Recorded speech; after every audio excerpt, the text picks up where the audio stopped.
So మీరు పక్కా తమిళేనా తెలుగు అసలుకి? కోటి హాస్పిటల్, బాండ్ హైదరాబాద్, కోటి గవర్నమెంట్ హాస్పిటల్. సెటిల్డ్ చెన్నై. ఎప్పుడు ఏజ్ ఎప్పుడు వెళ్ళారు? నాకు ఒక 8 months to 10 months బేబీగా ఉన్నప్పుడే నాన్న వెళ్ళిపోయారు. ఎస్. అంటే నానే ఇక్కడ జాబా? నేను కర్నూలు దగ్గర మన మల్లెపల్లి అని ఒక విలేజ్ ఉంది. ఆదోనికి కర్నూలుకి మధ్యలో ఉంటుంది ఒక విలేజ్. ఓకే. అది ఒక లెఫ్ట్ సైడ్ వస్తుంది అనమాట.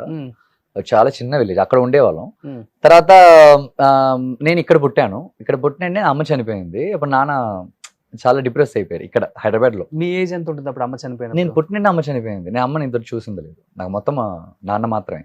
ఇంతవరకు మా అమ్మని నేను చూడలేదు. నాన్నే మొత్తం నాకు. సో కనీసం ఫోటో కూడా లేదు? లేదు, నేను అడగలేదు. నేను ఎప్పుడు మా నాన్న దగ్గర దాని గురించి మాట్లాడింది కూడా లేదు. ఓకే. నాకు అది అనిపించలేదు.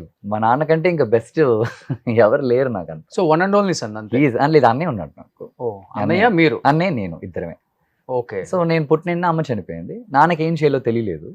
అప్పుడు ఇక్కడ మన సైకిల్ షాప్ లో పనిచేయటం, టైలరింగ్ షాప్ లో పనిచేయటం, మన ఎక్కువ ఈ షాపులకి మనం షట్టర్లు వేస్తాం కదా, షట్టర్ వేసి దానికి ఆ షట్టర్ కి గ్రీస్ వేయడానికి కొంతమంది ఉండేవాళ్ళు.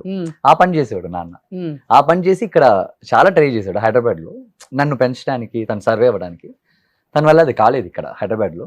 సరే మన ఇండస్ట్రీ ఎక్కడుంది, తెలుగులో ఎక్కడున్నారంటే మెడ్రాస్ లో అందరూ ఎక్కడ ఉన్నారంటే అలా నాన్న తీసుకొచ్చాడు చెన్నైకి. ఓకే మన ఇండస్ట్రీ మన తెలుగులో మెడ్రాస్ లో ఉన్నారు కదా, అక్కడికి వెళ్ళి మనం ఛాన్స్ అడిగితే మహేంద్రన్ దొరుకుతుంది, మా అబ్బాయికి దొరుకుతుంది. అసలు అంటే నాన్న ఫిక్స్ అయిపోయారు ఇండస్ట్రీ పంపిద్దామని చిన్నప్పుడే? లేదు, నాన్న ట్రై చేశాడు నేను పుట్టడానికి ముందు. నాన్న వల్ల అస్సలు కాలేదు. ఓకే. జూనియర్ ఆర్టిస్ట్ గా ఏదేదో ట్రై చేశాడు ఆయన, మంచి యాక్టర్ అవుదామని. ఆయన వల్ల అస్సలు కాలేదు ఆయన. ఓకే. బట్ ఇప్పుడు చాలా హ్యాపీ ఫీల్ అవుతారు? Very good. Is very happy నేను సినిమాలో ఉన్నానని. కానీ ఆయన అనుకునే ఆ ఒక్క ప్లేస్, ఆ స్టేజ్ దొరికిందా అంటే ఆయన లేదు అంటున్నాడు.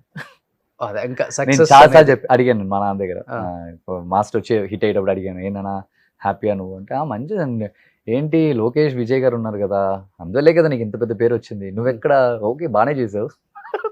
ఇలాంటి డాడీ అయినా కష్టం ఆయన ఒప్పించడానికి, ఆయన ఇంప్రెస్ చేయడానికి. ఓకే. ఓకే. కానీ పక్కా మన తెలుగు అబ్బాయి, మనం ఇంకా తమిళ అనుకుంటున్నాం. నిజంగా గ్రేట్.